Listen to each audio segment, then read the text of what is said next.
birthday party last year, and recently she wrote the music for the Royal Shakespeare Company production of Antony and Cleopatra at Stratford in London.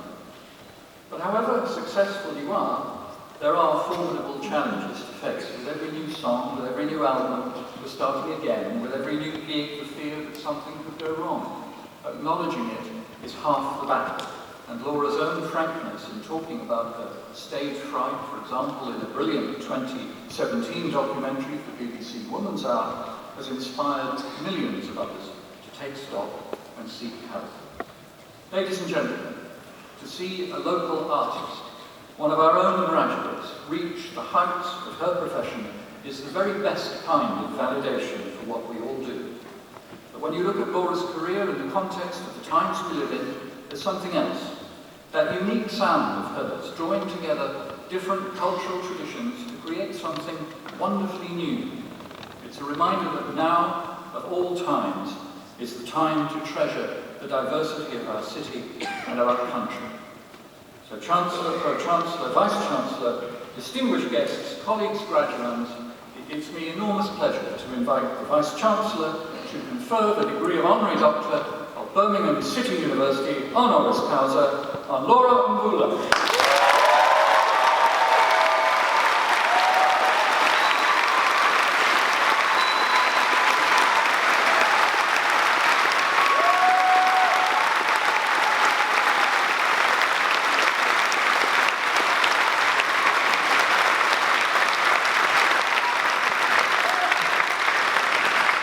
As Vice-Chancellor, I exercise the authority of the University's Academic Board and confer the award of Doctor of the University honoris causa on Laura Mvula, and I invite you, Chancellor, to present the commemorative medal.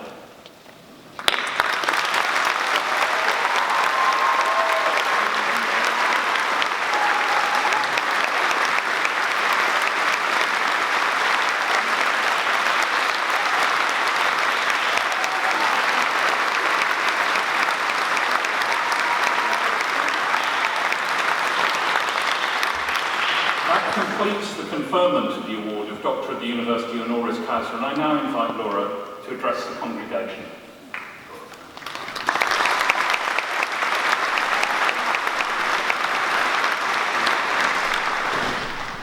Gosh, I'm so hot. Does my hat look weird? No. Okay.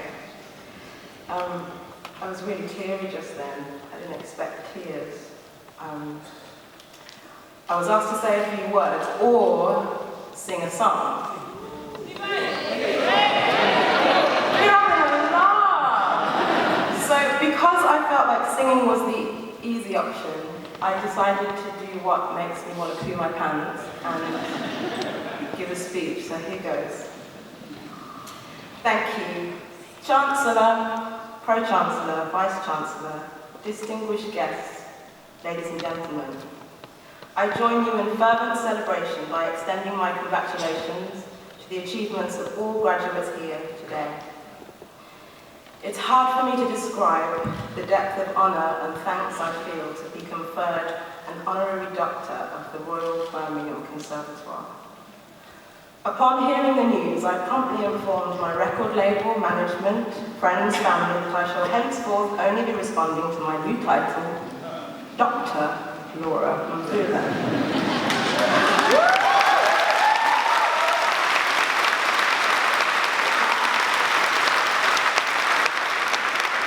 Unfortunately, my mother in turn let me know she has no intention of calling me anything other than the name she gave me at birth. It took a long while to find some words to share today that might encourage you and inspire you as you transition into whatever the next season of your life brings. Looking back, I would tell my about-to-graduate self, have patience, be yourself, give thanks, and embrace change. I remember how strange it felt for me at this time nearly a decade ago, my feet on the starting blocks with very mixed feelings about where I would be running to and in what lane.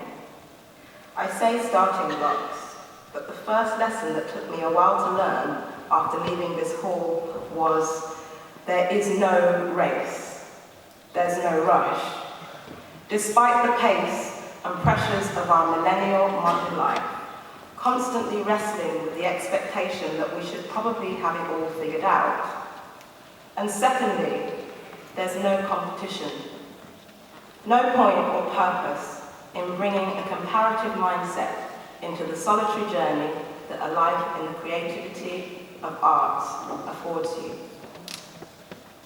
Novelist Maria Rilke said, "To be an artist means not to calculate and not to count.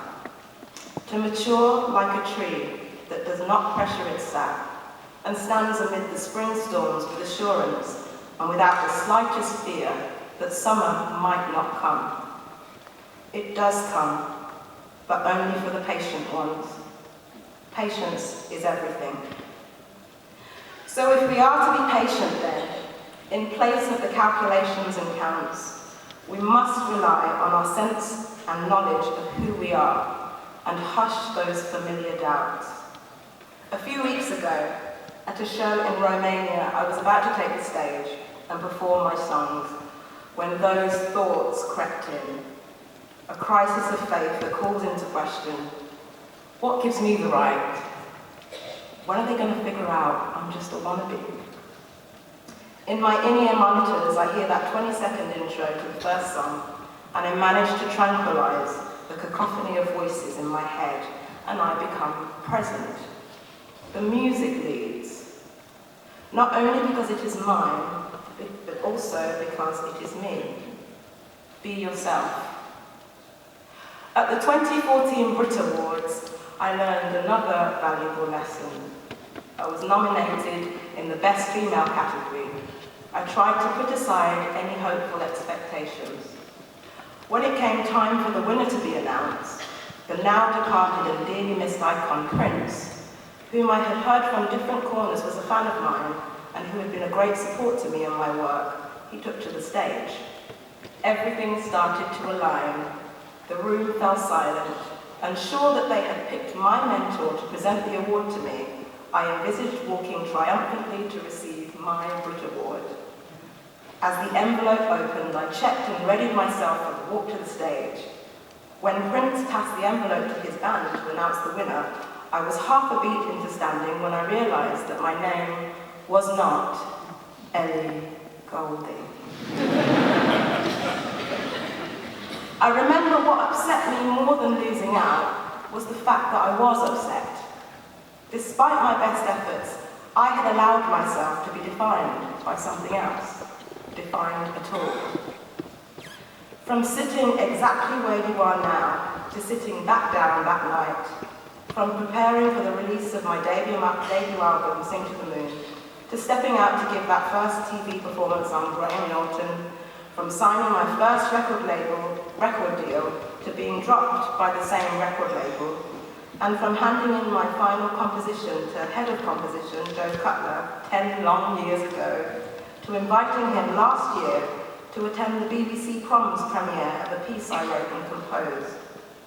There have been so many times when I have had to find my way back to my foundation and begin again. Back to the green garden of King's Heath. Back to the practice room corridors. Back to this hall.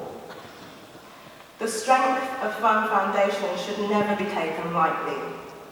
I was raised in a family of faith-led musicians, so music and truth were our everyday language. I was taught to embrace the excitement and the turbulence of a creative musician's life, with the goal being to make music that was honest, innovative, and from the heart. My thanks will always continue for my family, who have not only shown me love and care, but have also joined me on the road and been a constant support on an at times tumultuous journey. So thank you, Mum, Dee, Dad, James, Uncle Tim. Thank you, Natalie.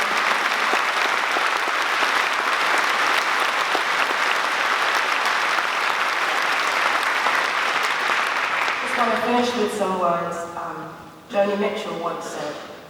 Here's the thing. You have two options.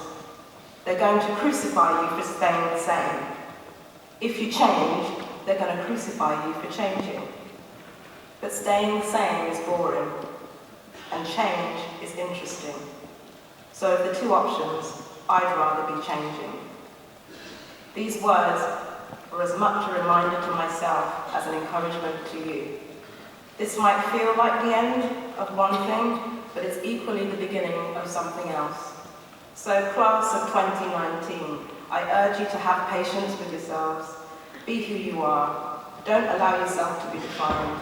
Give thanks and embrace change. Thank you so much.